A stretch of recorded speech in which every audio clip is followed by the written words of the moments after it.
I predict that the 21st century is going to be the Indian century. India will be the third largest economy soon. I'm actually incredibly excited about the future of India. I think India has more promise than any large country in the world. I love the fact that India is Rome. जय सिया राम। तो चलिए अब 24 के चक्रवर्ती की शुरुआत करते हैं प्रधानमंत्री मोदी के साथ। देखिए प्रधानमंत्री जहां भी जाते हैं एक ही गूंज सुनाई देती है, मोदी मोदी। और अब ब्रिटिश मीडिया भी प्रधानमंत्री मोदी की तारीफ में कसीदे गढ़ रहे हैं। ब्रिटिश अखबार द टेलीग्राफ ने प्रधानमंत्री मोदी के नेतृत्व की तारीफ के पुल बांधे।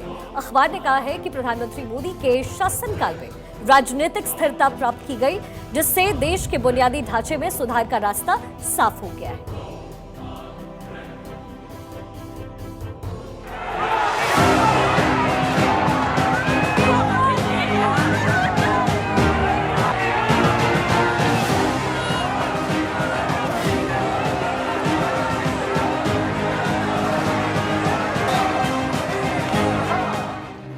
करिश्माई, डायनामिक, ग्लोबल, लोकप्रिय, फैसला लेने वाला,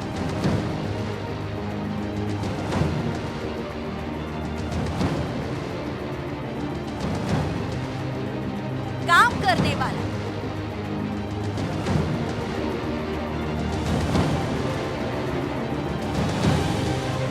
जुझारू,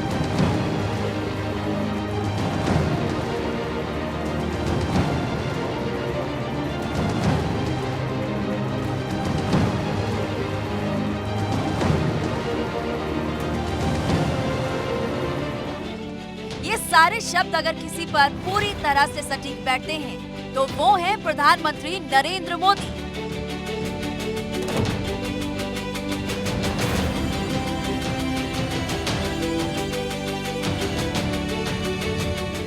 राजनीति की एक ऐसी शख्सियत जिसकी लोकप्रियता दुनिया के तमाम दिग्गज नेताओं को पीछे छोड़ देती है।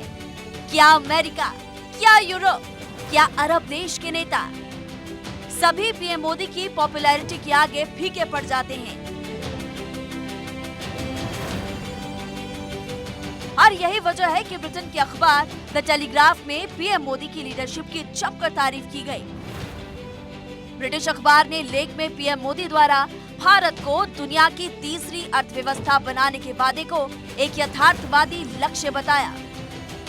मोदी ने हाल ही में गारंटी दी कि अगर वो अगले साल का चुनाव जीतते हैं तो भारत उनके तीसरे कार्यकाल के अंत तक दुनिया की तीसरी सबसे बड़ी अर्थव्यवस्था होगी। ये काफी यथार्थवादी टारगेट है। भारत की जीडीपी $3.7 ट्रिलियन है और उसे 2029 तक जर्मनी के 4.2 ट्रिलियन और जापान के 4.4 ट्रिलियन जैसे देशों को पीछे छोड़ने की जरूरत है, जो कि तेजी से आगे भी बढ़ रहे हैं। 2047 तक भारत को विकसित देश बनाने की बात पीएम मोदी कर रहे हैं। ये एक अत्यंत साहसिक महत्वाकांक्षा है। द टेलीग्राफ के लेख में पीएम मोदी के दोनों कार्यकाल के बारे में लिखा गया। बताया गया कि कैसे पीएम मोदी ने अपने लक्ष्य को साध कर देश को आगे बढ़ा रहे हैं। ब्रिटिश अखबार में लिखा गया कि पीएम मोदी का पहला कार्यकाल कल्याणकारी योजनाओं को शुरू करने पर केंद्रित था, जैसे कि ये सुनिश्चित करना कि पूरे देश में बैंक खाते हो, सब्सिडी वाली रसोई गैस और सरकार द्वारा वित्त पोषित शौचालयों का निर्माण। दूसरे कार्यकाल वास्तव में व्यापार समर्थक एजेंडे के लिए उल्लेखनीय रहा है। दूसरे कार्यकाल में फार्मास्यूटिकल, मोबाइल फोन और कारों सहित विनिर्माण क्षेत्रों में देश की क्षमताओं को बढ़ावा देने के लिए उत्पादन से जुड़े प्रोत्साहन के लिए 2 ट्रिलियन रुपए का बजट रखा। ये लेख ऐसे वक्त पर आया है जब भारत G20 की अध्यक्षता कर रहा है और इस सप्ताह के आखिरी में अमेरिकी राष्ट्रपति जो बाइडेन समेत दुनिया के कई देशों के राष्ट्राध्यक्ष भारत आएंगे। इस इंटरनेशनल सम्मेलन के लिए दिल्ली को सजाया जा रहा है, खूबसूरत बनाया जा रहा है। इस सम्मेलन के जरिए पीएम मोदी देश के साथ साथ दुनिया को बताएंगे कि भारत अब ग्लोबल लीडर बनने को तैयार है और इसका इशारा उन्होंने कर भी दिया है। भारत की G20 अध्यक्षता का विषय वसुधैव कुटुंबकम सिर्फ एक नारा नहीं है, बल्कि देश के सांस्कृतिक लोकाचार से निकला एक व्यापक दर्शन है। भारत की G20 अध्यक्षता ने तथाकथित तीसरी दुनिया के देशों में भी विश्व के बीज बो दिए। 2024 में लोकसभा चुनाव होने को है और ऐसे में G20 की अध्यक्षता और विदेशी मीडिया की तारीफ को बीजेपी काफी अहम मान रही है। Bureau report, Bharat 24।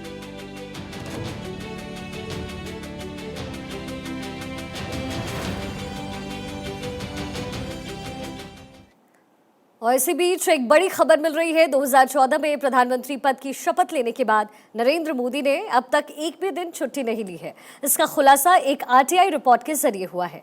दरअसल महाराष्ट्र के पुणे के रहने वाले समाज सेवी प्रफुल्ल पी शारदा ने पीएमओ में आरटीआई लगाकर 2 सवाल पूछे। आरटीआई में पहला सवाल था कि प्रधानमंत्री बनने के बाद से नरेंद्र मोदी नई दिल्ली स्थित पीएमओ में कितने दिन उपस्थित रहे। वहीं दूसरा सवाल इनका था कि प्रधानमंत्री के रूप में नरेंद्र मोदी अलग अलग कार्यक्रमों में कितने दिन उपस्थित रहे। पीएमओ ने इसको लेकर जानकारी दी और बताया कि प्रधानमंत्री मोदी हमेशा ड्यूटी पर रहते हैं। प्रधानमंत्री बनने के बाद से अब तक नरेंद्र मोदी ने कोई भी छुट्टी नहीं ली। वहीं दूसरे सवाल का जवाब देते हुए पीएमओ ने कहा कि पीएम मोदी के विभिन्न कार्यक्रमों की जानकारी प्रधानमंत्री कार्यालय की वेबसाइट पर मौजूद है। हालांकि एक रिपोर्ट के अनुसार प्रधानमंत्री मोदी ने पिछले 9 वर्षों में देश विदेश में आयोजित 3000 से अधिक कार्यक्रमों में शिरकत किया है।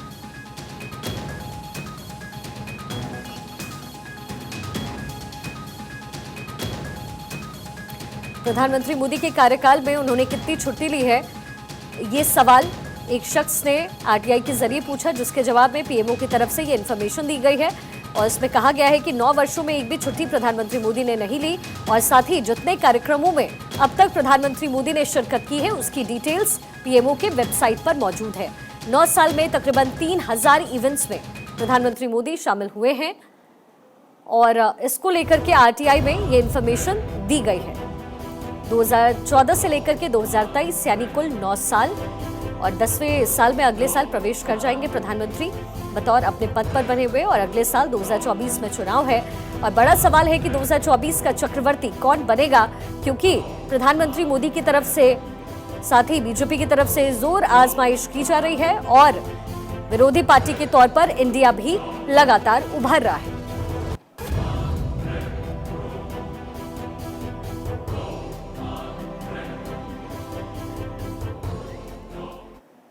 चलिए 24 के चक्रवर्ती में अगली खबर का रुख करते हुए देखिए, तमिलनाडु से उठी सनातन के विरोध की आवाज अब पूरे भारत में गूंज रही है। बीजेपी ने तमिलनाडु के मुख्यमंत्री एमके स्टालिन के बेटे और मंत्री उदयनिधि स्टालिन के खिलाफ मोर्चा खोल दिया है। बीजेपी ने विपक्षी गठबंधन इंडिया गठबंधन पर हमलावर है। बीजेपी ने कांग्रेस पर हमला बोला है, तो वहीं अनुराग ठाकुर ने इंडिया गठबंधन को घमंडिया गठबंधन बताते हुए कहा कि सनातन धर्म हमेशा रहेगा। उन्होंने इंडिया गठबंधन के नेताओं से माफी की मांग की। उधर पश्चिम बंगाल की मुख्यमंत्री ममता बनर्जी ने कहा कि मैं सनातन धर्म की सम्मान करती हूं। सनातन पर छिड़ा सियासी संग्राम, सनातन का सफाया, क्या INDIA की यही मंशा? सनातन पर चोट, 2024 में मिलेगा वोट। उत्तर से दक्षिण तक सनातन के अपमान पर गुस्सा। सनातन के खिलाफ जहर उगलना पिछले कुछ दिनों से मानो फैशन बन गया है। कुछ दिन पहले समाजवादी पार्टी के नेता स्वामी प्रसाद मौर्य ने नफरती स्टेटमेंट दिया था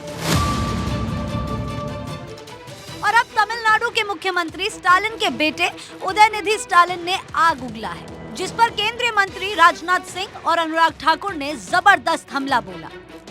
सनातन धर्म के संबंध में डीएमके के जिस नेता ने बोला है, उदयनिधि स्टालिन ने, उनके डीएमके के नेता से पूछा जाना चाहिए कि इसका स्पष्टीकरण उनके पास है कि नहीं है।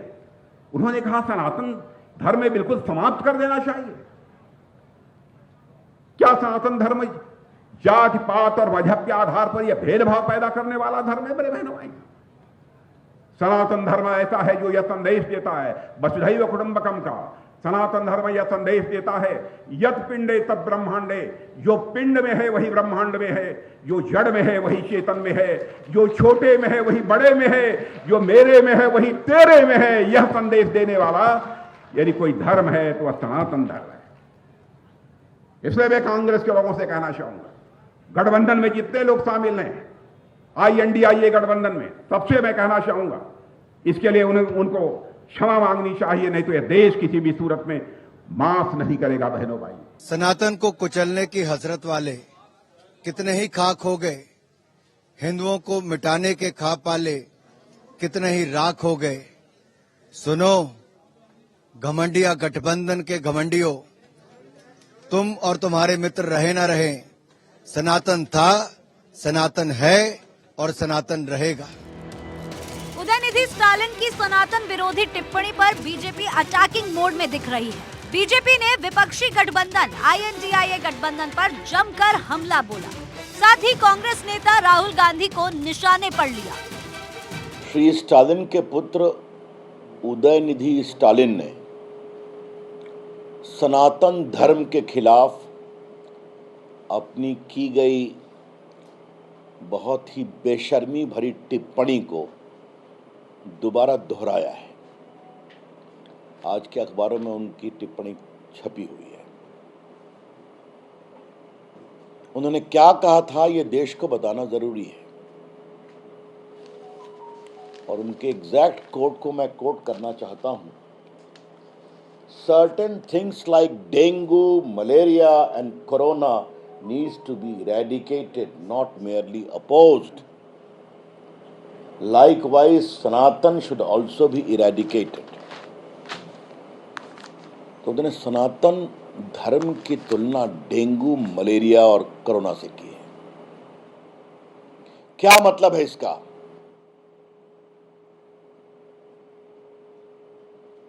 और उनके साथ कार्तिक चिदम्बरम साहब के पुत्र, जो भ्रष्टाचार के आरोप में गंभीर ट्रायल फेस कर रहे हैं, वो भी हैं और वो भी कह रहे हैं सही है। जिस सनातन को दुनिया अपना रही है, जो सनातन संस्कृति संसार में तेजी से फैल रहा है, जिस सनातन संस्कृति को दुनिया गर्व से ले रही है, उस सनातन को उदयनिधि स्टालिन खत्म करने की बात कह रहे हैं। और तो और वे इस पर अड़े हुए हैं। उन्होंने चेन्नई में एक प्रोग्रेसिव राइट्स के सम्मेलन में हिस्सा लिया था, जिसमें उन्होंने सनातन धर्म की तुलना डेंगू और मलेरिया से की। कुछ चीजें हमें खत्म करने की जरूरत है, ना सिर्फ इसका विरोध करने की। उदाहरण के लिए मच्छर, डेंगू, मलेरिया, कोरोना, हमें इसका विरोध नहीं करना चाहिए, हमें इसे खत्म करना होगा। ये सनातन धर्म भी ऐसा ही है। हमारा पहला कर्तव्य सनातन का विरोध करने की बजाय उसे खत्म कर देना चाहिए। सनातन शब्द संस्कृत से लिया गया है। ये समानता और सामाजिक न्याय के खिलाफ है। सनातन का अर्थ है इसे बदला नहीं जा सकता और इस पर कोई सवाल नहीं उठा सकता। बीजेपी अग्रेसिव है, कांग्रेस से जवाब मांग रही है, जिस पर ग्रैंड ओल्ड पार्टी ने कहा कि सभी दलों को अपनी बात कहने का हक है। सनातन धर्म को लेकर के उस पर लगातार बीजेपी की तरफ से हमला बोला जा रहा है, खासतौर पर कांग्रेस और इंडिया अलायंस से, और ये पूछा जा रहा है कि क्या आप लोग इस बयान का समर्थन कर रहे हैं? आखिर आप लोग चुप क्यों हैं? क्या जवाब है आपका? एक्चुअली हमारा व्यू वेरी क्लियर है। सर्वधर्म समभावना, सर्वधर्म समभावना is the Congress ideology. But you have to understand, every political party have their own freedom to tell their views. Sir, Jagannath Reddy, we are respecting everybody's beliefs. Udhayanidhi से विपक्ष जहां माफी की मांग कर रहा है, वहीं कांग्रेस अध्यक्ष मल्लिकार्जुन खड़गे के बेटे और कर्नाटक सरकार में मंत्री प्रियांक खड़गे ने इस मुद्दे को और हवा दे दी। प्रियांक ने उदयनिधि का समर्थन कर दिया। Any religion that does not promote equality, any religion that does not ensure that you have the dignity of being a human being is not a religion, according to me. Any religion which does not give you equal rights, does not treat you like humans, is not a religion. So it's as good as a disease. Tamil Nadu के मुख्यमंत्री M.K. Stalin के बेटे और मंत्री उदयनिधि स्टालिन की सनातन विरोधी टिप्पणी के समर्थन में कांग्रेस नजर आ रही है, क्योंकि प्रियांक खड़गे के अलावा कांग्रेस सांसद कार्ति चिदम्बरम ने उदयनिधि का समर्थन किया है। जिसके बाद हिंदू संगठन ने उदयनिधि के खिलाफ दिल्ली पुलिस में शिकायत भी कर दी है। साधु संत नाराज है। ऐसे में सवाल है कि आखिर सियासत के नाम पर सनातन का विरोध कितना जायज है। Bureau report, Bharat 24।